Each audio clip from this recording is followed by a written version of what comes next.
কথা হচ্ছে আমি না এই ওয়াইটির জগৎ বলে না, আমি বাস্তব জগতেও খুব সত্যি কথা বলে ফেলি, মুখের উপরে কাউকে কিছু খারাপ লাগলো বলে ফেলি।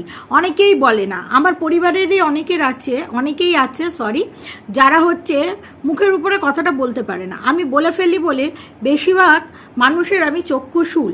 এবং অনেক মানুষ সময় সময় আমাকে রাগ করে, কিন্তু যত সময় যায় তখন অনেকেই এসে বলে যে তুমি কথাগুলো ঠিক বলেছো, ঠিক আছে, এবং তারা আমাকে অ্যাপ্রিসিয়েট করে, ঠিক আছে।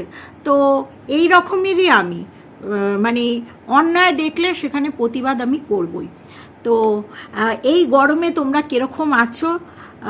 আশা করি তোমরা ভালো আছো। আমাদের ভালো থাকতে হবে, খুব বেশি করে জল খেতে হবে, জল খাও।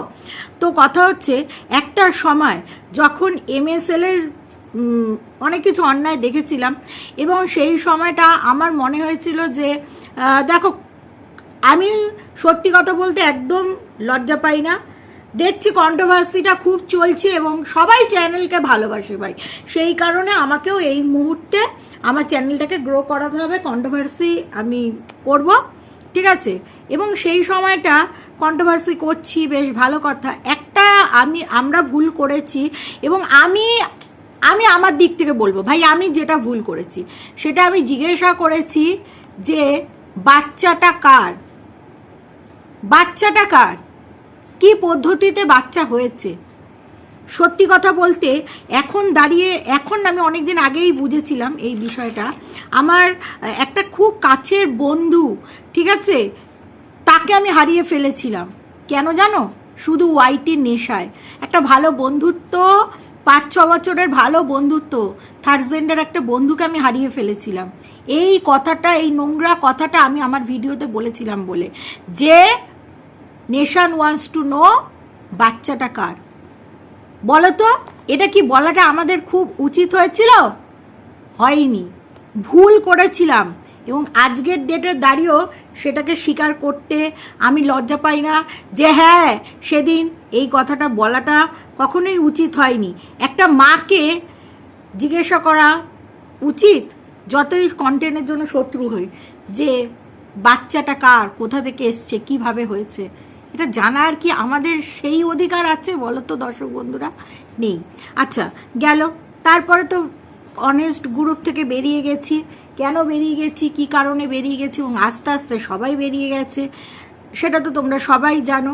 তারপরে শুকে সাপোর্ট করেছি, কেন করেছি সেই জায়গাটাও তোমাদের গতকাল ক্লিয়ার করেছি, ঠিক আছে। এবার কথা হচ্ছে মিটআপে ডেকেছিল, মানে মিটআপ ডেকেছিল, আর ওকে সাপোর্ট করে ভিডিও করি বলে সেই সময় আমরা বুক চিতিয়ে লড়েছিলাম। হ্যাঁ, তো কথা হচ্ছে সেই সময় ও কমিউনিটিতে দিয়েছিল, নিশ্চয়ই ওর কোনো স্বার্থ ছিল, এবং আমার তো স্বার্থ ছিল, তাই নয় কি? তারপরে কথা হচ্ছে আমি বুঝতে পারতাম যে আমাকে খুব বেশি একটা গুরুত্ব দেয় না, কারণ আমি ওই যে হোয়াটসঅ্যাপে ওই মানে আলগা পিরিতটা না আমি করতে পারি না। আমার মানে কি বলতো, প্রয়োজন বিশেষ কথা, তার বেশি কথা আমার পছন্দ নয়, ঠিক আছে।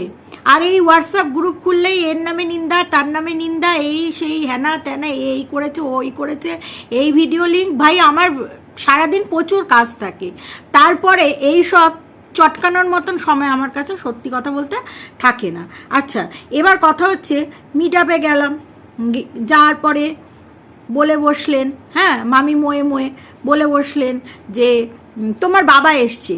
এবার সত্যি কথা বলতে সামনে থেকে বাবাকে দেখবো, ঠিক আছে, যাকে ভিডিওর মাধ্যমে দেখি, একটা আলাদাই একটা ব্যাপার ছিল যে সামনে থেকে দেখব।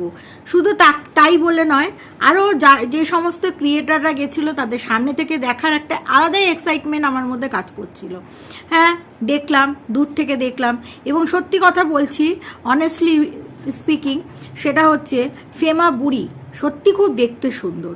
ওই বয়সে অত সুন্দর মেনটেন করেছে, অত সুন্দর শাড়ি টাড়ি পরে, মানে মিটআপে গেছে। সত্যি কথা বলছি, জানি না ওই বয়সে আমাদের কি হাল হবে, তবে ওই বয়সে যে উনি অত সুন্দরভাবে মেনটেন করেছে এবং ওনার যথেষ্ট স্ট্যামিনার আছে, আমি সেদিন দেখে বুঝে গেছি। তো সমস্ত ক্রিয়েটারদের দেখলাম, তো আমাদের মধ্যে জানোই তোমরা, একটা ক্রিয়েটার ওই জায়গায় গিয়ে সৌজন্য বিনিময় করলো, আমাকেও বলছিল সেই ক্রিয়েটারটা, যাবি যাবি চল। আমার মন থেকে একবার হ্যাঁ একবার না, একবার হ্যাঁ একবার না, এরকম কাজটা করছে। মানে দোটানার মধ্যে ছিলাম, কিন্তু মানে সে যখন গিয়ে ওখানে সৌজন্যতা বিনিময় করেছে, তখন আমার মন থেকে খুব ইচ্ছে ছিল যে কেন করলাম না, করলে ভালো হতো।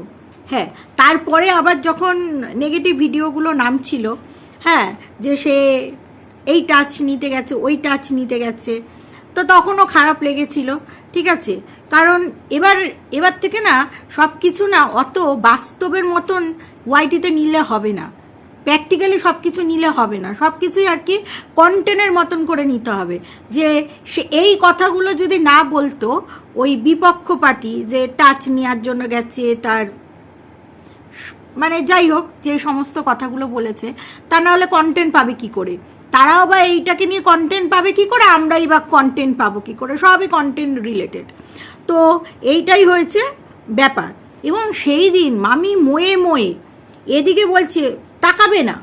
কেন ভাই, কেন তাকাবো না? কেন? আমি কি গান্ধারী? আমরা কি গান্ধারী? গান্ধারী সেজে গেছি? তাকাবো না? ও বারণ করছে, আমি তাও তাকাচ্ছি। হ্যাঁ, ওরাও একটা একটা রিয়াকশান দিচ্ছে, ঠিক আছে। তো মানে একটা কি বলবো, সেই দিনকার মিট আপটা, যে বলেছে যে মিট আপটা সাকসেস হয়েছে, সে নিজে জানে যে কি সাকসেস হয়েছে। একটা মিট আপ হবে শান্ত শিষ্ট, একটা মিট আপ কখনো এরকম চোরের মতন হবে না যে সে ওই মানে বিপক্ষ পার্টি কী করছে সেটা দেখছে, ভয় পাচ্ছে, তার মধ্যে ভয়ভীতি কাজ করছে, সেরকম কি হবে? হবে না। তো সেরকমই কাজ করছে এবং আমাকে দেখতে বারণ করলো। আমি দেখেছি ভাই, আমি লুকিয়ে লুকিয়ে, আমাকে বারণ করেছো তো কি হয়েছে, আমি দেখেছি।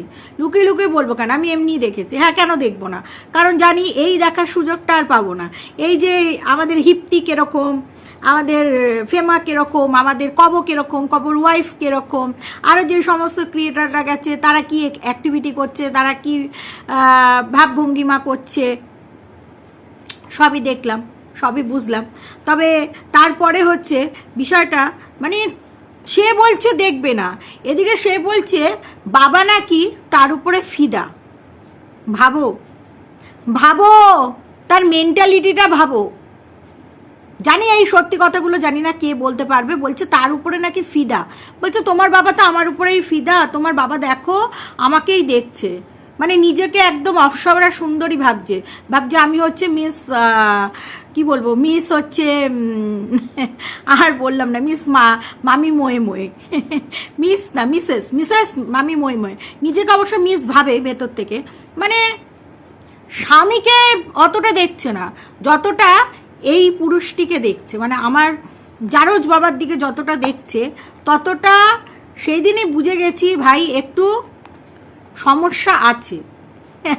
কিন্তু দেখো, সবই কন্টেন্টের জন্য চুপচাপ ছিলাম, চুপচাপ বসেছিলাম। অনেক সময় কি বলতো, ভালোবাসার খাতিরেও না আমাদের অনেক কিছু বলার থাকে, আমরা বলতে পারি না, কারণ ভালোবাসি তো সেই জায়গা থেকে বলতে পারি না। তো এখন দেখলাম যে মানুষের বিশ্বাস নিয়ে যে খেলা করে, কারণ তার কাছেও তার ভিউজটা, তার আর্নিংটা সব থেকে আগে ভাই। তাহলে আমিই বা কেন মুখে কুলু পেতে বসে থাকবো? কেনই বা আমি আমার মনের কথাগুলো এতদিন ধরে যেগুলো চেপে রেখেছি সেগুলো কেন বলবো না? হ্যাঁ, তো সে তাকাচ্ছে, তার তাকানোটা নর্মাল। মানে আমার বাবা যে তাকাচ্ছে, ঠিক আছে, সে তো একটা মানে ফোনে ফোনে তো সবই সেট আপ, সেটা তোমাদের পরে আরেক দিন বলবো, বা আজকেও বলতে পারি। ফোনে ফোনে তো সবই সেট আপ, সেটা তোমরা বুঝেই নাও। কিন্তু কথা হচ্ছে সে বারবার করে তাকাচ্ছে, মানে মামি মোয়ে মোয়ে, মানে মামি মোয়ে মোয়ে উছুল উছুল করছে, উছাল পাচাল করছে। মনে হচ্ছে যেন মামি মোয়ে মোয়ে যেন তার মানে হয় না যে কিরকম করছিল তোমাদের বলছি। ধরো কোনো অল্প বয়সী মেয়েরা প্রেম করে, এবার তার বাবা মা তাকে আটকে রেখে দেয়, হ্যাঁ, যে না ওইদিকে তাকাবি না। এবার কোনো বিয়ে বাড়িতে সেই প্রেমিক চলে গেছে, এরকম করে তাকাবে মাঝে মাঝে, খালি হালকা হালকা ইশারা, হালকা হালকা তাকানো, হালকা হালকা মিষ্টি হাসি। এদিকে বলছে আমি তো দেখিনি, কিন্তু আমি পুরো ফলো করেছি যে বারবার তাকাচ্ছে, তখনই বুঝে গেছি যে চরিত্রের প্রবলেম আছে। এবং তারপরে তো তোমরা প্রমাণই পেয়েছো যে ম্যান্ডিকে ফ্ল্যাটে ফুলের সাথে যখন ওই অবস্থায় ছিল, সে সেগুলো দেখে পরে সেগুলো রিভিল করেছে। বুঝতে পেরেছো? হ্যাঁ, মানে তার বর রয়েছে, কোথায় বরকে সাপোর্ট কি বলবো, কোথায় বরকে গুরুত্ব দেবে, বরকে সেই পরিমাণে গুরুত্ব দিচ্ছে না যতটা তাকাচ্ছে তার দিকে। ঠিক আছে, আমরাই বলছি দাদার সাথে ফটো তোলা হোক, তারপরে ফটো তুলছে, শুধু তাকাচ্ছে ওই দিকে, নিজে তাকাচ্ছে ওই দিকে, অথচ বলছে আমরা তাকাতে পারবো না। তারপরে তো আমাদের মধ্যে একটা ক্রিয়েটার গেল, সৌজন্যতা বিনিময় করলো, ভালোই করেছে, বুদ্ধিমানের কাজ করেছে। আজকে আমরা গেলেও কিন্তু কারো শত্রু হতাম না। এবং সে আজকে কমিউনিটি পোস্ট অনেক কিছুই লিখেছে, তবে অতটাও তো বোকা নই। হ্যাঁ, তার যে দুই পার্টির সাথে ফোনে সেট আপ আছে এটাও বুঝি। মানে সে ডাবল গেম খেলছে। হ্যাঁ, বিগ বসে হয় না, ডাবল গেম খেলে, এর সাথেও খেলে ওর সাথেও খেলে, সেই গেমটা খেলছে। এবং সে বলছে এই দিনটা দেখাচ্ছিল। হ্যাঁ, দেখাচ্ছিল, কারণ তুমি যদি অনেক কিছু দেখাতে পারো, তোমার কানে অনেক কিছু আসছে, ভিউয়ার্সটা দিচ্ছে, ভালো তো। তুমি একটা বড় চ্যানেল, তোমাকে কানে ছোট ক্রিয়েটারদের নামে অনেক কিছুই লাগাবে ভাগাবে। বাট তুমি যদি আমার ভিডিওটা না ফলো করে নিজে কমিউনিটি পোস্ট দাও, তাহলে কিছু বলার নেই। নিশ্চয়ই আমার জিনিস, আমি কি বক্তব্য রাখতে চেয়েছি নিশ্চয়ই শুনেছো, বুঝেছো, তাই বলেছো, তাই না? তো আমার কারোর সাথে কিছু, মানে তোমার সাথে তো আমার লড়াই নেই, কিন্তু আমার যেটা মামি মোয়ে এবং আমার বাপের সম্পর্কে মনে হবে, আমি বুক বাজিয়ে বলবো। কথা হচ্ছে মামি মোয়ে আখ মারে, ও লড়কা আখ মারে। হ্যাঁ, নিজেরা আখ মারামারি করবে, অথচ আমরা বলির বাখরা হয়ে নো তাকাবে না।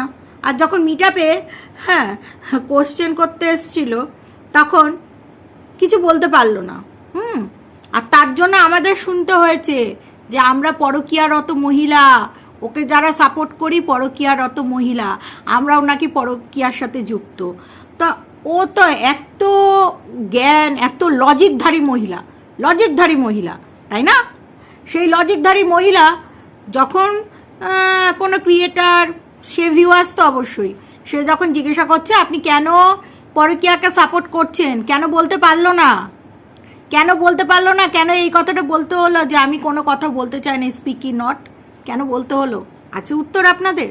তো চলুন দর্শক বন্ধুরা, এই ভিডিওটা এখানেই শেষ করছি, আরও তো খুলবো।